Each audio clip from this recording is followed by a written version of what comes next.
ressources, pour les bonnes missions, ils n'hésitent pas à aller les chercher.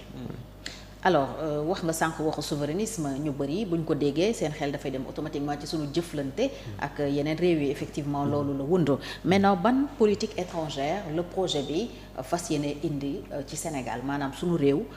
coppite yan la nar a indi ci ni muy jëflante ak yeneen réew yi sous le projet bien sûr. Ok xam nga souveraineté dafa nekk baat boo xam ne ñëpp dañ kaa jëlandoo koo wax mu ne souveraineté mais après faut mettre un contenu dans la souveraineté. Bon fekkee ñi nga xam ne dañuy yëngu dëgg sur les études stratégiques de la politique étrangère dañuy différencier les dañ naan souveraineté c'est d'abord le droit au droit. On existe sur le plan du droit international. On est une entité. Voilà théoriquement c'est ça la souveraineté, le droit au droit. De l'autre côté beaucoup plus pratique, la souveraineté c'est l'état de l'État, la situation de l'État ou bien la puissance. Voilà c'est deux choses en tout cas quand on pousse dans la réflexion c'est comme ça qu'on va faire la différence. bu nee suñu souveraineté nag fi mu jiitu mooy li ñuy def nii yëpp mooy fexe ba Sénégal mënal boppam. Donc bu ñu nee souveraineté alimentaire wala ñu ne économie endogène ñoo jàpp ne Sénégal dafa am ay pàcc yu am solo yoo xam ne ci wàllu koom-koom nga xam ne soloom toll na fa xam ne Sénégal waru kaa jéggaani waru kaa déeru dafa war a def la man donte sax tey ji àdduna bindoon na noo xam ne am réew pour mu jël benn yëf rek lépp yam ci moom du yomb ndax ni suñu relation yi demee la mais lay ëpp solo ci chaîne de valeur yi ñu am fa taxawaay bu am solo ndax loolu mooy tax ñu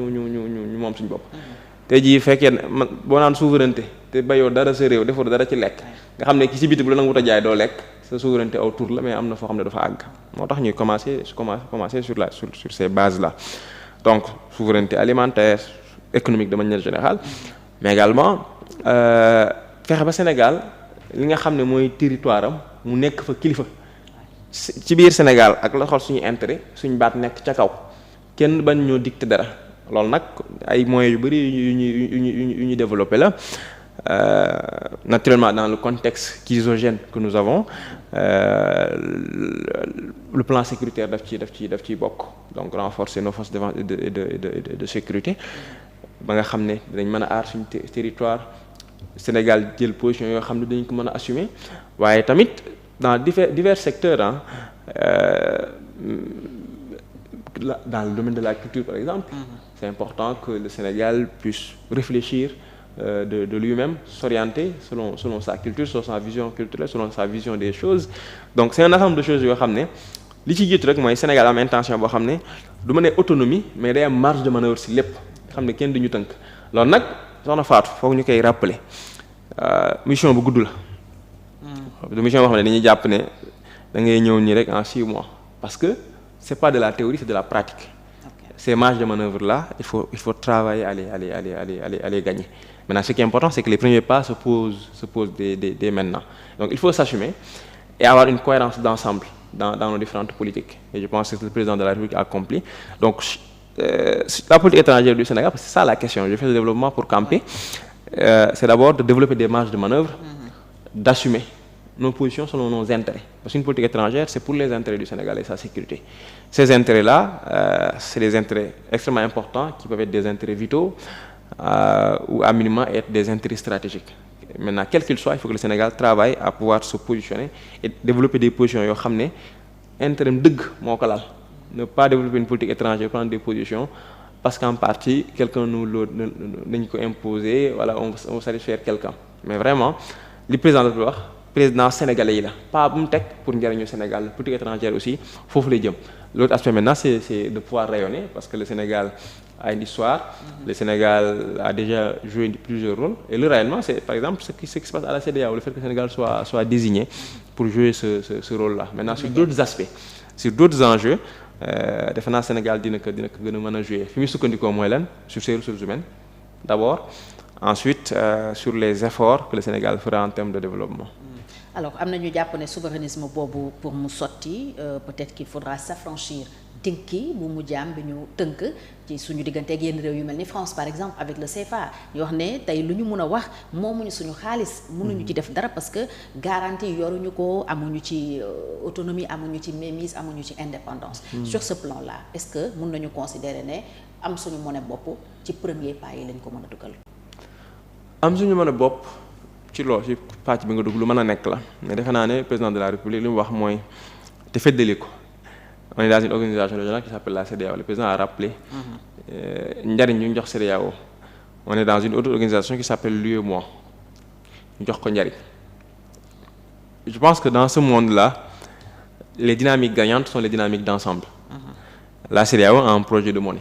maintenant projet sur lequel il faut être extrêmement vigilant voilà ce qui est clair mooy franc CFA ni mu tënk ko donte français yi dernières années yi ñi ngi amal ay coppite mais des na te bu ñu nee souveraineté nag monnaie daf ci bokk bu baax a baax a baax a baax a baax a baax moo tax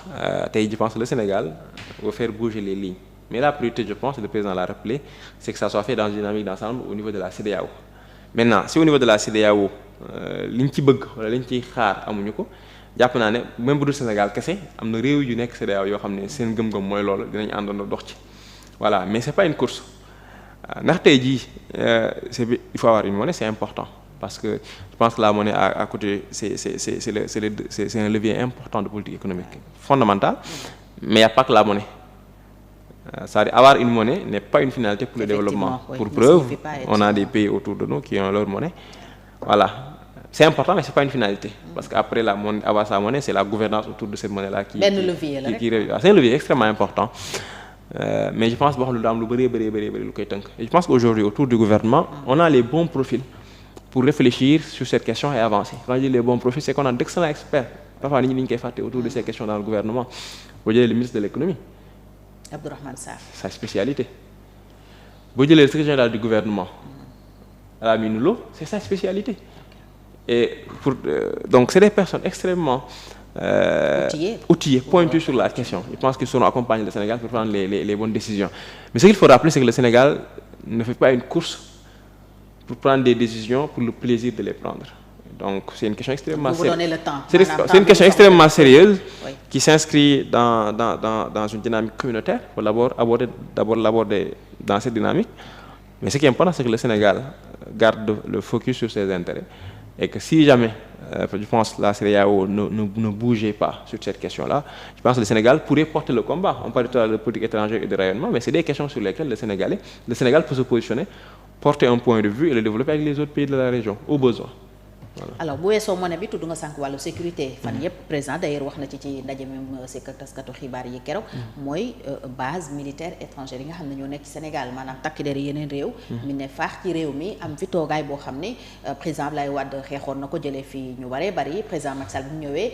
gars yi dellu si waat yooyu ci ban chapitre lañ ko mën a dugal ci souverainisme. Je pense qu'il y a quelqu'un qui avait parlé de fierté mal placée quoi bi ñu génnee français yi récupérer ses bases. Alors je pense que c'est très cohérent ce que le président de la République a dit bu ñu nee souveraineté nag armée wala sécurité daf ci bokk et c'est pas toujours un bon signal d'avoir des bases de puissance étrangère chez toi maintenant nag sur cette question je pense là il y a des réflexions qui ont été faites déjà il y a des positions qui ont été développées à plusieurs niveaux je pense que le président Abdoulaye Wade bi mu koy def je pense que c'était 2011 ou 2010 c'était pas sorti de nulle part tey jii moi je fais partie de ceux qui sont convaincus que le Sénégal a les moyens sécuritaires pour se prendre en charge en tout cas par rapport à notre environnement aux menaces qu'il y a dans notre environnement on a des partenaires au nombre desquels on peut citer la France qui est un grand partenaire sur le plan militaire mais je pense que le partenariat est appelé à évoluer tey jii moi je vois pas les raisons pour lesquelles les Français en tout cas nos partenaires français occuperaient autant d'espace. Est-ce que teewaay boobu amal nañu njëriñ vraiment. mën nañu amal njëriñ parce que sur un aspect c'est des partenaires au niveau de la formation. Okay. Il y a une coopération de formation qui est là c'est important c'est un pays qui a une expérience opérationnelle qui peut nous servir. Okay. Donc sur ce côté c'est important mais soxlawuñ tamit ku ñëw fii di ñu jàppal loxo wala jàppal tànk donc.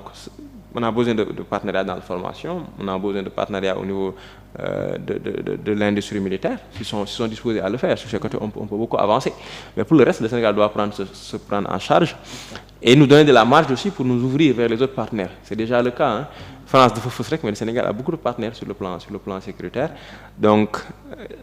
le fait que amuñu kenn suñu biir territoire mooy tax ñu gën a renforcer suñu kii. te loolu tamit bu ñu ko dee def nekkut pour génne français yi wala récupérer suñu base pour jox ko keneen ça a été rappelé plusieurs fois. parce que la tendance ci yenn réew yi pour mooy jëlee fi France. le Sénégal là, chez nous, le président Ousmane Sonko l'avait rappelé dans l'opposition,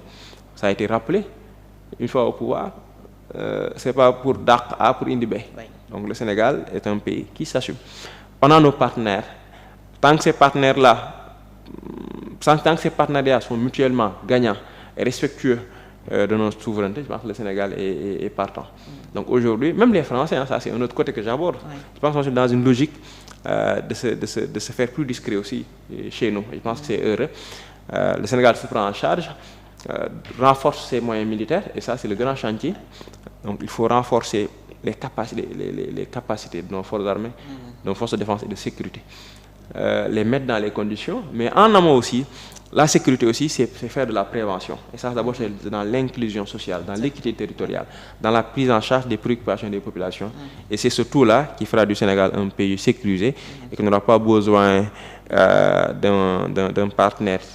extérieur pour se prendre en charge. Et les militaires sénégalais, faut la tëjee sur ce point-là, sont bien formés, très opérationnels, très professionnels.